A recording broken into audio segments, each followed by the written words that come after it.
नमस्कार। हम आपके लिए फिर से लेकर आए हैं आपका स्कूल। हमने अपने पिछली बातचीत में आपके स्कूल की बात की थी और मैंने बात की थी अपनी क्लास से जुड़े हुए एक मज़ेदार अनुभव की। स्कूल एक ऐसी जगह है जहाँ बहुत मज़ा आता है। स्कूल में पढ़ने में तो मन लगता ही है, लेकिन साथ साथ सबसे ज़्यादा मज़ा आता है खेलने में। और खेलने में मज़ा क्यों आता है? खूब सारे दोस्त जो होते हैं, तो अपने दोस्तों के साथ बात करने में, गपियाने में यानी कि गप मारने में भी बहुत मज़ा आता है। अब आप ये कहेंगे कि गप क्या होती है? अजी वही गप जो अक्सर या तो राजू करते हैं या फिर मोहिनी करती हैं। ऐसी लंबी लंबी गप मारते हैं, बाप रे बाप, जो चीज़ कभी हो ही नहीं, जो कभी चीज़ कभी हो ही नहीं सकती, ऐसी गप मारने में मास्टर हैं दोनों। लेकिन जब वे गप सुनाते हैं तो बहुत मज़ा आता है। यानी एक बार मैं एक गप सुन रही थी और गप एक छोटा सा बच्चा कह रहा था, आप ही की तरह, नन्हा मुन्ना सा लेकिन बहुत चतुर बच्चा। बच्चे शरारतें करें तो ये तो उनका अधिकार है, जन्म सिद्ध अधिकार है शरारत करना, शरारत करनी चाहिए। जो बच्चे बहुत आड़ी तिरछी शरारतें करते हैं बहुत क्रिएटिव होते हैं, लेकिन ये ध्यान रखना चाहिए कि हमारी शरारत की वजह से किसी का कोई नुकसान न हो। ठीक, तो इसी तरह से गप मारने में भी बहुत आनंद आता है। यानी कि आप कल्पना करते हैं, कल्पना की उड़ान भरते हैं कि अच्छा ये हुआ और फिर ये हुआ। यानी हमने एक इतना बड़ा हाथी देखा और उसकी इतनी लंबी सी पूंछ देखी कि अगर हम उस पूंछ पर चढ़े, तो पूंछ अगर सीधी कर दी हाथी ने तो हम झटपट नारियल के पेड़ पर चढ़ जाएंगे। अब कहाँ ऐसा हाथी, और हाथी तो होता बड़ा है लेकिन उसकी पूंछ बहुत छोटी सी होती है, फिट नहीं बैठती है। कहाँ इतना बड़ा शरीर हाथी का, लेकिन उसकी छोटी सी पूंछ कहीं फिट बैठती नहीं है। तो बस गप ऐसी चलती है। तो गप मारने में अपना एक अलग आनंद है और हम गप में भाषा भी तो सीखते जाते हैं। हमें क्या कहना है, कैसे कहना है और हमारे कहने का अंदाज कैसा होगा, ये बहुत मायने रखता है कि आप अपनी बात को कैसे कहते हैं, कितना प्रभावित कर पाते हैं। अब एक ही चुटकुला अगर राजू सुनाता है तो बिल्कुल हंसी नहीं आती। अगर वही चुटकुला मोहिनी सुनाती है तो हंसते हंसते पेट में दर्द हो जाता है। मेरे तो कान के आसपास की जगह दर्द करने लगती है। सब हंसते हंसते लोटपोट हो जाते हैं। तो हमारे बात करने में वो अंदाज हो जिससे हम दूसरों को प्रभावित कर सकें। तो हम वापस चलते हैं स्कूल पर। ये स्कूल है आपका और ये स्कूल है मेरा। ये स्कूल है राजू का और ये स्कूल है मोहिनी का। ये स्कूल है चंदू का और ये स्कूल है चांदनी का। तो आप सब बच्चों का ये स्कूल हम एक बार फिर से देखते हैं। तो ये सब बच्चों को अपना स्कूल दिख रहा होगा। आई रिपीट, तो यह स्कूल सब बच्चों को दिख रहा होगा। खेल का मैदान है, गेट पे झूलते हुए बच्चे हैं और बहुत सारे बच्चे अब स्कूल से कहाँ जा रहे हैं? वे सारे बच्चे स्कूल से जा रहे हैं घर। अब आप ये बताइए कि आप अपने स्कूल से घर कैसे जाते हैं और घर से स्कूल कैसे जाते हैं? तो कुछ बच्चे तो यूँ पैदल पैदल जाते होंगे, कुछ बच्चे रिक्शे पे जाते होंगे, कुछ बच्चे हो सकता है कि बस पकड़ते होंगे, लेकिन क्या कोई रेलगाड़ी से जाता है? नहीं भाई, मैं तो नहीं जाती रेलगाड़ी से। तो बच्चे रेलगाड़ी से स्कूल आते जाते नहीं हैं। लेकिन हाँ, ऐसे बहुत सारे बच्चे होंगे जो नाव में अपने स्कूल से घर जाते हैं। कुछ बच्चे साइकिल से जाते होंगे। ऊँट से कोई स्कूल जाता है? हो सकता है। जो बच्चे रेगिस्तान में रहते हैं वे बच्चे ऊँट से अपने घर जा सकते हैं। स्कूटर पे भी जा सकते हैं। और भैंस पर कौन बैठता है? मैं तो नहीं बैठती। भैंस पर बैठने वाले बच्चे होते होंगे और वे भैंस पे बैठ के अपने स्कूल से अपने घर जाते होंगे। तो मैंने तो एक तरफ की बात की। अब आप ये कहेंगी, क्या हम जब घर से स्कूल जाते हैं तो क्या सवारी बदल जाती है? हाँ, बदल सकती है। वो कैसे? तो वो ऐसे कि सुबह पापा को ऑफिस जाना है, मम्मी को ऑफिस जाना है, चाचा को ऑफिस जाना है, काम पर जाना है, तो क्या करेंगे? वे बहुत जल्दी आपको अपने स्कूटर से बुर्र बुर्र बुर्र स्कूटर चलाया और आपको आपके स्कूल के गेट पर छोड़ दिया।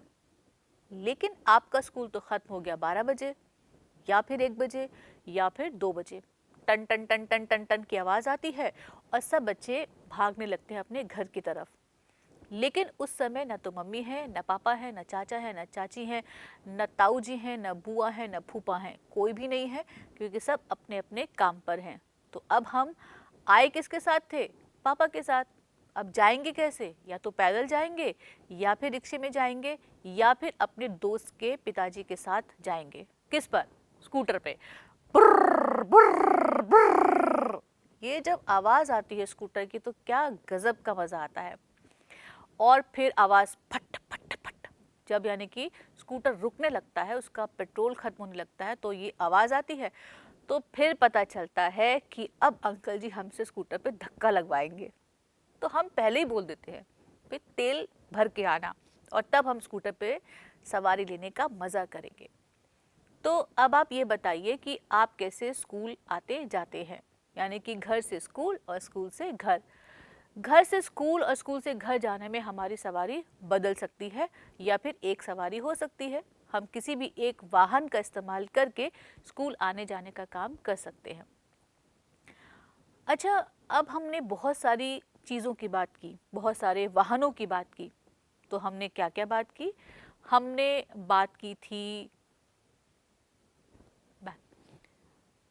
बात की थी रिक्शे की, बस की, रेलगाड़ी की, बैलगाड़ी की, साइकिल की, ऊंट की, स्कूटर की और भैंस की। भैंस पर बैठने का मज़ा अलग होता होगा। मैंने कभी ट्राई नहीं किया, आप ट्राई कर सकते हैं, लेकिन सींग से बच के रहिएगा।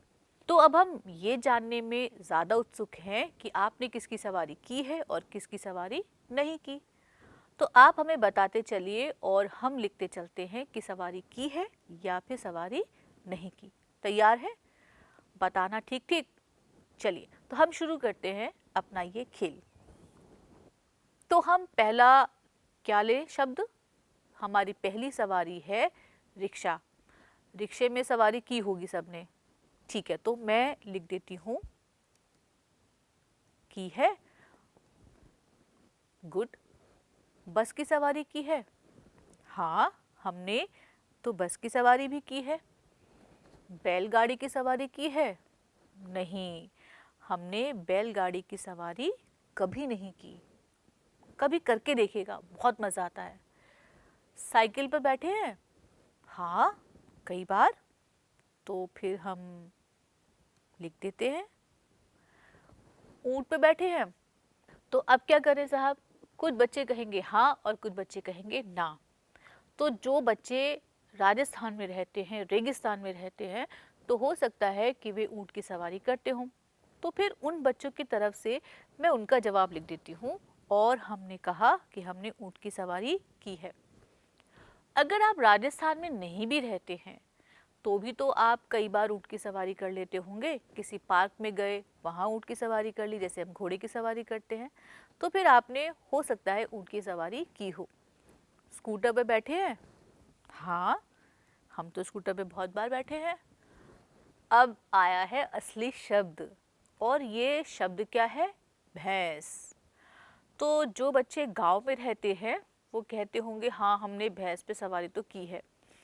लेकिन हाँ, स्कूल आने जाने के लिए हम कभी भैंस पर नहीं बैठे, लेकिन सवारी की है तो हम लिख देते हैं यस, हाँ, हमने भैंस की सवारी की है।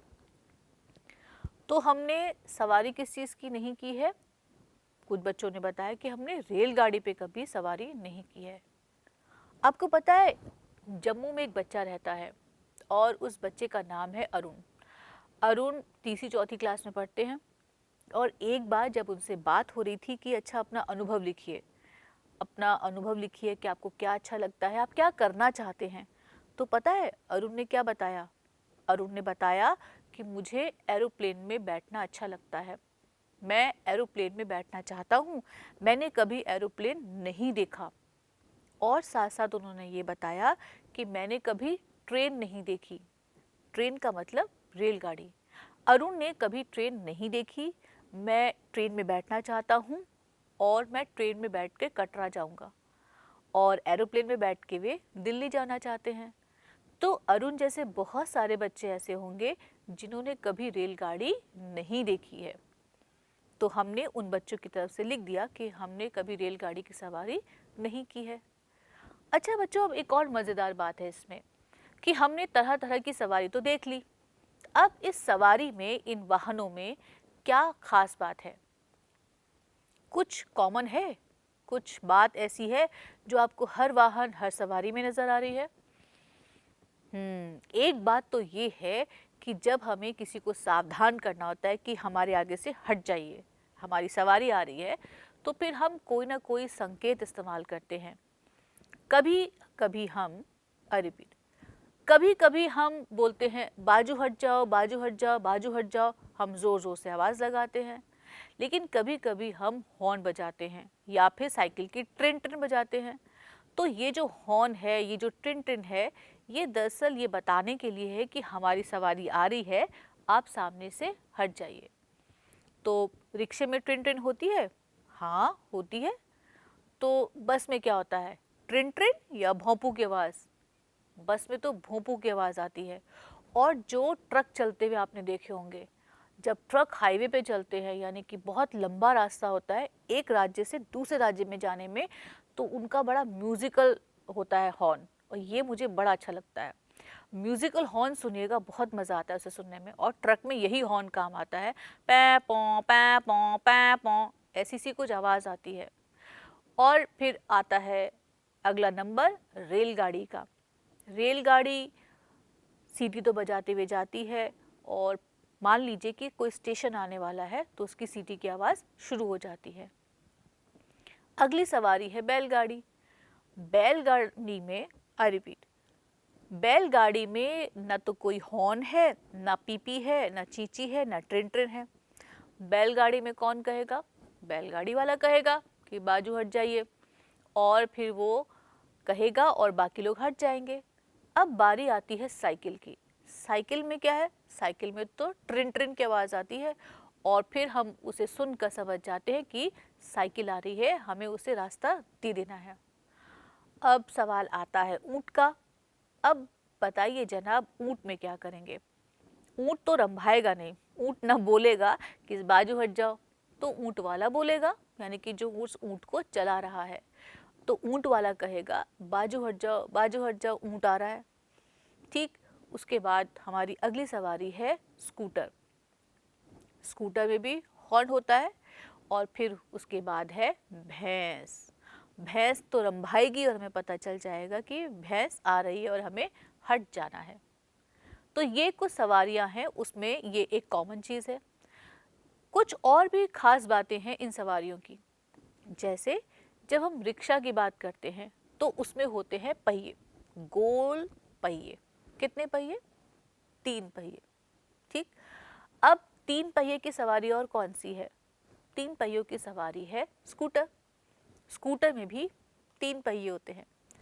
लेकिन साइकिल में कितने पहिए होते हैं? साइकिल में तो 2 पहिए होते हैं, और दोनों पहिए एक साइज के होते हैं।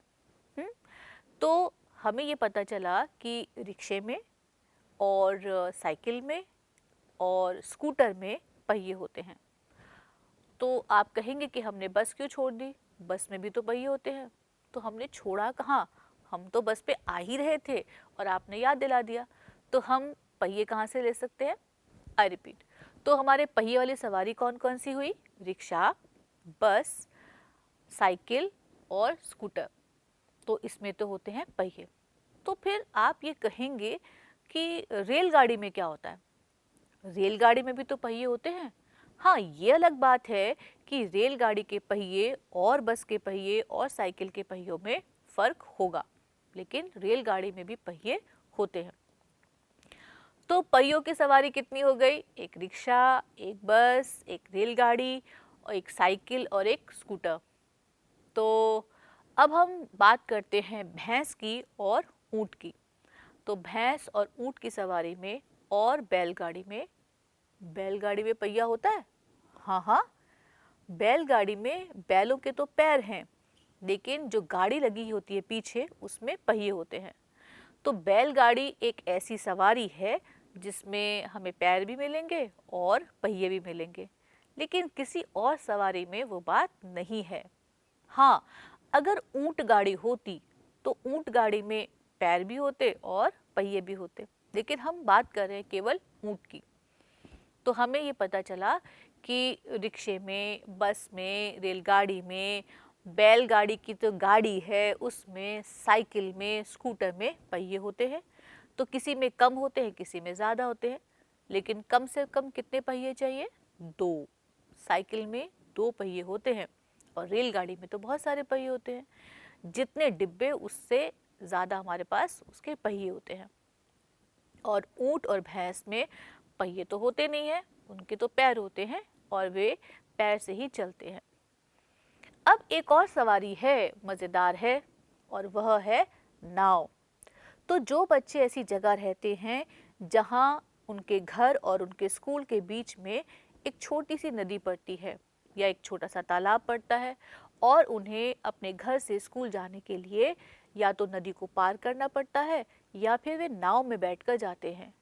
और नाव भी बहुत बड़ी बड़ी होती हैं, इतनी बड़ी बड़ी नाव होती हैं कि लोग उसमें अपना स्कूटर, अपनी साइकिल तक रखकर ले जाते हैं और एक जगह से बैठे और दूसरी जगह जाकर उतर गए। तो बहुत सारे बच्चे अपने घर से स्कूल जाने के लिए नाव का भी इस्तेमाल करते हैं। नाव में न तो पहिए हैं और ना ही पैर, नाव में तो कुछ भी नहीं है। तो ऐसी ही हमारी अलग अलग तरह की सवारी हैं। तो आप हमें ये लिखकर ज़रूर बताइएगा कि आप किस सवारी से स्कूल जाते हैं और आपको इनमें से सबसे अच्छी सवारी कौन सी लगती है। और लगे हाथ भैंस पर बैठने का मज़ा भी ले लीजिएगा। लेकिन भैंस पर बैठने के बाद क्या हुआ, ये हमें ज़रूर बताइएगा। या तो भैंस आपसे डरकर भाग गई होगी या आप भैंस से डरकर भाग गए होंगे। लेकिन मुझे मालूम है कि हमारे सभी बच्चे बहुत बहादुर हैं, बहुत हिम्मती हैं, बहुत वीर हैं। वे किसी चीज़ से घबराते नहीं हैं, बल्कि दूसरे लोग उनसे घबरा जाते हैं। तो बस आप हमें लिखकर भेजिए कि आपको कौन सी सवारी पसंद है। इनमें से किसी भी सवारी का आप चित्र बनाइए और उसके नीचे उसका नाम लिखिए। नाम लिखने के लिए बड़ों की मदद लीजिएगा, ज़रूर लीजिएगा, ये आपका अधिकार है। तो अपना अधिकार लेना सीखना होगा, ठीक है। हम आज इतनी सी बातचीत के साथ आपसे अनुमति लेते हैं। नमस्कार। तो बहुत सारे बच्चे ऐसे हैं जो नाव से अपने घर से स्कूल जाते हैं और स्कूल से घर आते हैं। तो ऐसे बच्चे भी नाव का खूब मज़ा लेते हैं, क्योंकि बच्चों को पानी बहुत पसंद है और मुझे तो पानी बहुत ज़्यादा पसंद है। पानी में भीगना, बारिश में भीगना, पानी उछालना, ये बहुत पसंद है। तो हम अपनी बातचीत को थोड़ा सा और आगे बढ़ाते हैं और अब हम बात करते हैं बस के बारे में। तो बस तो आप सबने देखी होगी, रंग बिरंगी हो सकती है, अलग अलग तरह की हो सकती है, अलग अलग साइज़ की हो सकती है, लेकिन बस हमने देखी है। तो आप कहेंगे और हम लिखेंगे। तो हम लिखते हैं बस। तो हमने लिखा, तो हम लिखते हैं बस। हमने लिखा बस, ठीक है। आपने कहा और हमने लिखा, ये लिखा हमने बस। अब आप बताइए कि इस बस शब्द में आपको कौन कौन सी 2 आवाज़ें सुनाई दे रही हैं। एक आवाज़ है ब की और दूसरी आवाज़ है स की। तो ब की आवाज़ और ऐसे कौन से शब्दों में आप कहते हैं या सुनते हैं? सबसे पसंदीदा चीज़ है और सब बच्चों के पास है, तो कुछ याद आया?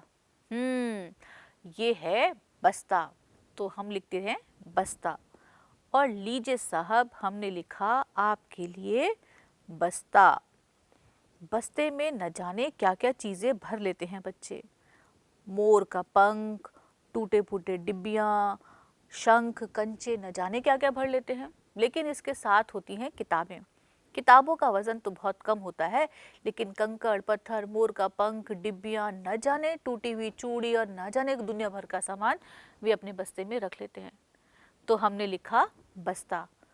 और क्या शब्द है हमारे पास? हमारे पास एक और शब्द है बंदर, तो हम लिखते हैं बंदर। आपने कहा और हमने लिखा बंदर, बंदर। अब हमारे पास अगला शब्द क्या है? हमारे पास अगला शब्द है बोतल। लिखे? तो हमने लिखा आपके लिए आपका शब्द बोतल। ये लीजिए, हम लिख रहे हैं बोतल और ये हमने लिख दिया बोतल। अब बताइए अगला शब्द क्या लिखें? अगला शब्द हम लिखते हैं बैलगाड़ी या बैल लिखते हैं। तो पहले हम बैल लिख लेते हैं। हम लिख रहे हैं बैल। कभी बैलगाड़ी का मज़ा ज़रूर लीजिएगा। ये हमने लिखा बैल। ठीक है बच्चों, अब आप बताइए कि आपके लिए हम अगला शब्द कौन सा लिखें? तो हम अगला शब्द लिखते हैं बेर। बेर की झाड़ी से बेर तोड़कर खाने में बहुत मज़ा आता है। कुछ बेर खट्टे होते हैं, कुछ बेर मीठे होते हैं, कुछ बेर बड़े साइज़ के होते हैं तो कुछ छोटे साइज़ के होते हैं, कुछ हरे होते हैं, कुछ लाल होते हैं, लेकिन सब बच्चों ने बेर ज़रूर खाए होंगे। तो बताइए अब हम आपके लिए अगला शब्द क्या लिखें? हम अगला शब्द लिख सकते हैं बारात। बारात में नाचने का मज़ा ही अलग है। जब धुन बजती है तो बच्चे खूब मज़े से नाचते हैं। तो हमने आपके लिए शब्द लिखा बारात। बारात में नाचने के बाद दावत खाने का मज़ा अलग है। तो हमने लिखा बारात। और अब बताइए हम अगला शब्द क्या लिख सकते हैं? हम अगला शब्द लिख सकते हैं बगुला। हमने लिखा बगुला और ये लिख दिया बगुला। पानी के आसपास, नदी के आसपास सफ़ेद से रंग का बगुला मिलता है। अब हम लिखते हैं एक और शब्द और उसका नाम है बर्तन। हमने लिखा बर्तन और ये लीजिए साहब बर्तन लिख दिया। तो एक बार हम झटपट से ये सारे शब्द पढ़ लेते हैं। लेकिन ये जो शब्द लिखे हैं इन शब्दों में हमें किसकी आवाज़ सुनाई दे रही है? ब की तो सुनाई देती है, लेकिन साथ साथ दूसरी आवाज़ भी हमें सुनाई देती है। तो एक बार हम दोहरा लेते हैं कि ये शब्द कौन कौन से हैं और ये देखते हैं कि इन शब्दों में ब की आवाज़ कहाँ कहाँ है। तो शुरू करें? तो आइए हम शुरू करते हैं। चलिए, तो हमने लिखा ये बस। हमने लिखा ये बस और इसमें ब कहाँ है? तो इसमें है ब यहाँ। हमने लिखा बस्ता और यहाँ पर ब है ये। हमने लिखा बंदर, ये लिखा बंदर और ब कहाँ है? यहाँ। हमने लिखा बोतल, ये हमने बोतल लिखा और हमारे पास ब कहाँ है? ब है यहाँ। दिखा सब बच्चों को? यहाँ पर है बैल और ब कहाँ है? ब है यहाँ। हमने लिखा बेर और ब कहाँ है? ब है यहाँ। हमने लिखा बारात। बारात सुनकर मुंह में पानी आ गया, लड्डू याद आ रही है और ये है बा। फिर हमने लिखा बगुला और इसमें ब है यहाँ। फिर हमने लिखा बर्तन और इसमें ब कहाँ है? यहाँ पर। तो आपने जब भी बस, बर्तन, बोतल, बगुला, बैलगाड़ी, बैल, बेर कहा, वहाँ पर ब की आवाज़ है। और ब की आवाज़ कैसे लिखी जाती है? ऐसे। हम एक बार और लिख देते हैं कि ये ब लिखा कैसे जाता है। ये ब लिखा जाता है ऐसे। ठीक है बच्चों? लेकिन हमें केवल अक्षर ही नहीं लिखने, हमें लिखने हैं पूरे शब्द, क्योंकि पूरे शब्द में ही तो मतलब है। तो हम पूरे शब्द ही लिखा करेंगे। ठीक है, अब हम चलते हैं अपने अगले अक्षर पर और यह अगला अक्षर कौन सा है? वही आवाज़ जो हमारे पास बस में है। तो हमारे पास अगला अक्षर है स। तो हम चलते हैं अगले स्लाइड पर। बस शब्द में दो आवाज़ें थीं। एक थी बस, यानी कि बस में ब की आवाज़, और फिर किसकी आवाज़ है? स की आवाज़। ये स की आवाज़ हमें कहाँ कहाँ सुनाई देती है? सबसे पहले तो सवेरा में सुनाई देती है। सुबह सुबह उठना जो पड़ता है, बहुत सारे बच्चे सुबह सुबह उठने में बहुत आलसी हैं, बहुत चोर हैं।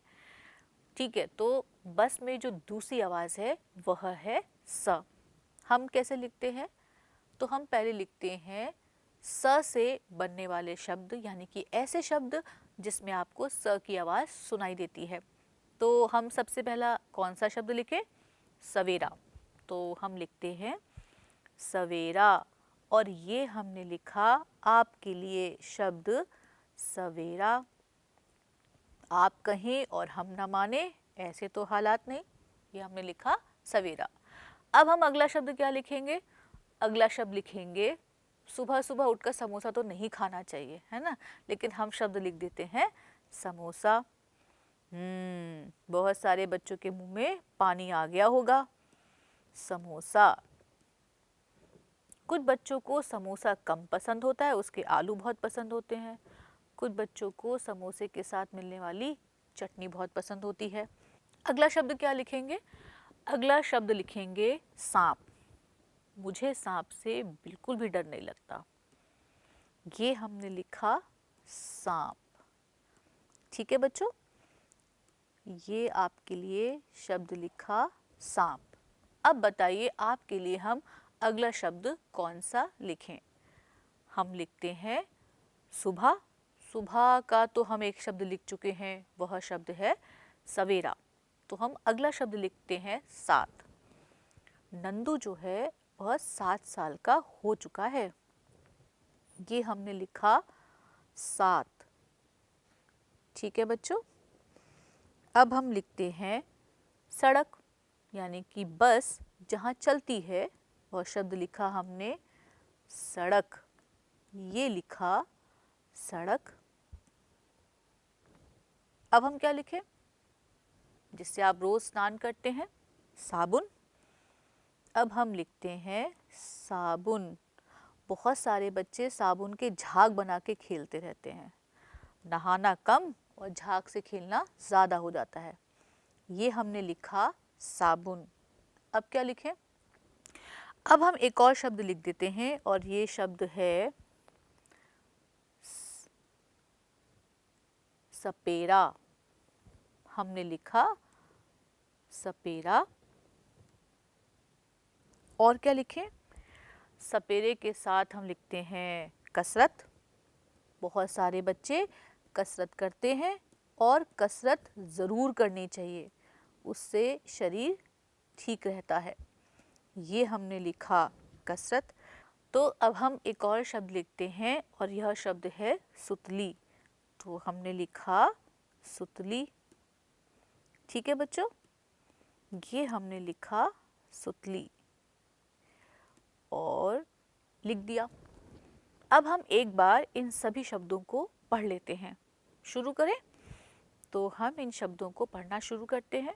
हमने पहला शब्द लिखा था सवेरा, दूसरा शब्द लिखा समोसा, अगला शब्द लिखा सांप। अगला कहने का मतलब ये नहीं है कि तीसरा लिख मुझे बोलना नहीं आता, तो मैं ऐसे ही बोल रही हूँ। सांप।